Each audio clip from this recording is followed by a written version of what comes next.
Hi friends, இந்த வீடியோவில் நம்ம என்ன பார்க்க போகிறோம்னா ஏஇஎம்ல எடிட்டபிள் டெம்ப்ளேட்னா என்ன, எடிட்டபிள் டெம்ப்ளேட் எப்படி கிரியேட் பண்ணுறோம், அதோட ப்ராஜெக்ட் ஸ்ட்ரக்சர் எப்படி இருக்குது அப்படிங்கிறத பார்க்கலாம்.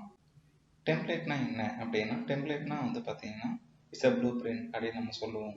ஸோ இங்கே பார்த்தீங்கன்னா ஏஇஎம்ல பார்த்தீங்கன்னா டெம்ப்ளேட் ஆத்தர் அப்படின்னு இருப்பாங்க. So template author and template admin பார்த்தீங்கன்னா வித்தவுட் டெவலப்பர் சப்போர்ட் அவங்க பார்த்தீங்கன்னா நியூ டெம்ப்ளேட் கிரியேட் பண்ணணும் அப்படிங்கிறதுக்காக தான் இந்த எடிட்டபிள் டெம்ப்ளேட்டுங்கிற ஆப்ஷனே கொண்டு வந்தாங்க.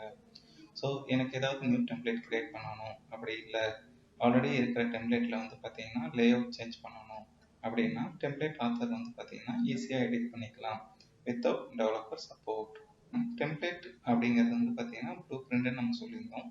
அந்த ப்ளூ பிரிண்ட்ல பார்த்தீங்கன்னா எனக்கு என்னென்ன காம்போனன்ட் வேணும், என்னென்ன பார்த்தீங்கன்னா ப்ரீ டிஃபைன்டு கண்டென்ட் வேணும் அப்படிங்கிறத பார்த்தீங்கன்னா அந்த டெம்ப்ளேட்ல நம்ம டிஃபைன் பண்ணி வச்சுக்கலாம். லேஅவுட் கண்டெய்னர் ரெஸ்பான்சிவ் கிரிட்ல எனக்கு என்னென்ன காம்போனன்ட்ஸ் அலோவ் ஆகணுங்கிறதையும் நம்ம ரூல்ஸ் செட் பண்ணிக்கலாம். ஸோ டெம்ப்ளேட்டுக்கும் பேஜுக்கும் இருக்கிற கனெக்ஷன் பார்த்தீங்கன்னா இங்கே நம்ம டைனமிக் நம்ம சொல்லுவோம். ஸோ எனக்கு ஒரு டெம்ப்ளேட் இருக்குது, அந்த டெம்ப்ளேட்டை பேஸ் பண்ணி எத்தனை பேஜஸ் நம்ம வேணாலும் கிரியேட் பண்ணலாம். ஸோ ரெண்டுக்கும் இது இடைப்பட்ட அந்த கனெக்ஷன் பார்த்தீங்கன்னா நமக்கு டைனமிக்காக இருக்கும். இதே நம்ம டெம்ப்ளேட் டைப்பை பேஸ் பண்ணி தான் நம்ம டெம்ப்ளேட் கிரியேட் பண்ணுறோம். ஸோ அதுக்குள்ள கனெக்ஷன் பார்த்தீங்கன்னா நமக்கு ஸ்டாட்டிக்காக இருக்கும். அப்படின்னு பார்த்தோம்னா கண்டென்ட் காம்பவுண்ட்ங்கிறது பார்த்தீங்கன்னா it's responsible for showing output ஆன பர்டிகுலர் ஏரியா. ஒரு பேஜ் இருக்குது, அந்த பேஜில் பர்டிகுலர் செக்ஷனுக்கு மட்டும் பார்த்தீங்கன்னா எனக்கு கண்டென்ட் சர்வ் பண்ணணும்.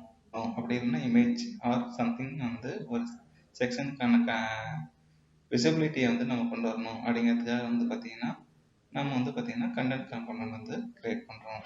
இது பார்த்தீங்கன்னா பர்டிகுலர் ஸ்மாலர் செக்ஷனுக்கு தான் பார்த்தீங்கன்னா content compound. Then page compound எதுக்காக அப்படின்னா என்டையர் பேஜுக்குமே எனக்கு அவுட்புட்டாக பண்ணுறதுக்கு தான் பார்த்தீங்கன்னா பேஜ் காம்பவுண்ட் நம்ம யூஸ் பண்ணுறோம். ஸோ இந்த பேஜ் காம்பவுண்ட் நம்ம ட்ராக் அண்ட் ட்ராப் பண்ண மாட்டோம். நாம் பார்த்தீங்கன்னா இது மெயினாக பேஜ் கிரியேட் பண்ணுறதுக்காக மட்டும்தான். ஒரு ஸ்டாட்டிக் டெம்ப்ளேட்ல எப்படி பேஜஸ் கிரியேட் பண்ணுறாங்க அப்படின்னா பேஜ் காம்பவுண்டை பேஸ் பண்ணி டெம்ப்ளேட், டெம்ப்ளேட்டை பேஸ் பண்ணி பேஜ், பேஜை பேஸ் பண்ணி ரெஸ்பான்சிவ் கிரிட், அதை ரெஸ்பான்சிவ் கிரிட்டை பேஸ் பண்ணி எனக்கு கண்டென்ட் காம்பவுண்ட் நம்ம கொடுக்குறோம்.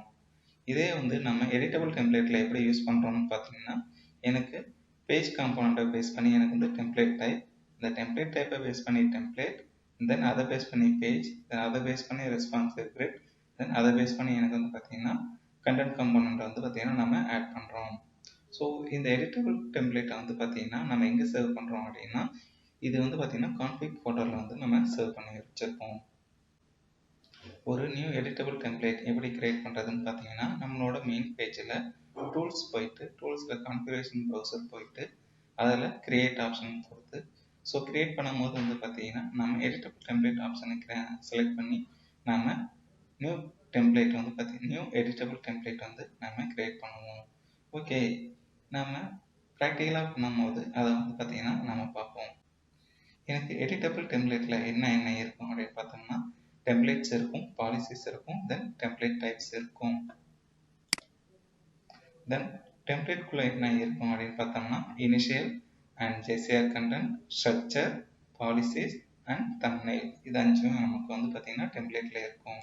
ஸோ இனிஷியல் மோடில் எப்படி இருக்கும் அப்படின்னு பார்த்தோம்னா ஸோ நான் டெம்ப்ளேட்டில் எனக்கு என்னென்ன காம்போனன்ட்ஸ் ப்ரீடிஃபைண்டாக வேணும், ஸோ அதில் எனக்கு கண்டென்ட்டும் வேணும் அப்படிங்கிறத நம்ம செலக்ட் பண்ணி நம்ம ஒரு டெம்ப்ளேட் டிசைன் பண்ணுறது தான் இனிஷியல் மோடோட யூசேஜ். ஸோ ஸ்ட்ரக்சர் மோட்லேயும் நம்ம இதுதான் பண்ண போகிறோம்.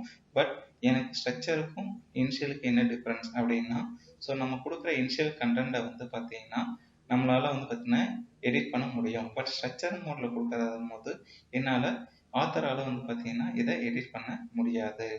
ஓகே, பாலிசிஸ்னால் என்ன? பாலிசிஸ்ங்கிறது பார்த்தீங்கன்னா எனக்கு ஒரு பர்டிகுலர் டெம்ப்ளேட்டில் எனக்கு ஒரு ரெஸ்பான்சிவ் கிரிட்ல எனக்கு என்னென்ன காம்போனன்ட்ஸ் பார்த்தீங்கன்னா ஆட் ஆகணும் அப்படிங்கிறத நம்ம டிஃபைன் பண்ணுறதுக்கு தான் பார்த்தீங்கன்னா பாலிசிஸ் நம்ம யூஸ் பண்ணுறோம். இந்த டெம்ப்ளேட் டைப்ஸ் பார்த்தீங்கன்னா நமக்கு எங்கெங்கே அவைலபிள் இருக்கும் அப்படின்னா ஃபோல்டரில் நம்மளோட ப்ராஜெக்டில் செட்டிங்ஸில் WCMல டெம்ப்ளேட் டைப்ஸுங்கிறது இருக்கும். தென் அங்கே இல்லை அப்படின்னா அதே ஃபோல்டரில் குளோபலில் செட்டிங்ஸில் WCMல டெம்ப்ளேட் டைப்ஸ் இருக்கும். அப்படி இல்லை அப்படின்னா பார்த்தீங்கன்னா ஆப்ஸ் ஃபோல்டரில் செட்டிங்ஸில் WCMல டெம்ப்ளேட் டைப்ஸ் இருக்கும். அப்படியும் இல்லை அப்படின்னா வந்து பார்த்தீங்கன்னா அவுட் ஆஃப் பாக்ஸ் காம்பனண்டான லிப்ஸ் ஃபோல்டரில் செட்டிங்ஸில் WCMல நமக்கு டெம்ப்ளேட் டைப்ஸ் இருக்கும்.